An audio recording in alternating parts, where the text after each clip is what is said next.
বিহার উত্তরপ্রদেশের পর বাংলাতেও জনতার দরবার। 1 জুন থেকে শুরু হচ্ছে জনতার দরবার।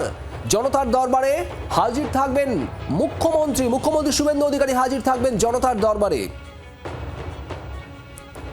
প্রবীর, জনতার দরবার শুরু হচ্ছে, ঠিক কি পরিকল্পনা? বিচ্ছিন্ন হয়ে গিয়েছে যোগাযোগ। আরো একবার জানাই আপনাদের, বিহার এবং উত্তরপ্রদেশের পর এবার বাংলাতেও জনতার দরবার। মুখ্যমন্ত্রী শুভেন্দু অধিকারী এই জনতার দরবার করবেন, জনতার দরবারে হাজির থাকবেন তিনি। 1 জুন থেকে শুরু হচ্ছে রাজ্যে বাংলায় এই জনতার দরবার। জনতার দরবারে হাজির থাকবেন মুখ্যমন্ত্রী শুভেন্দু অধিকারী। যেহেতু জনতার দরবার, সেখানে মানুষের বক্তব্য, সাধারণ মানুষের বক্তব্য শোনার পরিকল্পনা থাকবে, সেটা ধরেই নেওয়া যায়। কিন্তু কিভাবে সেটা হবে তা নিয়ে কৌতূহল।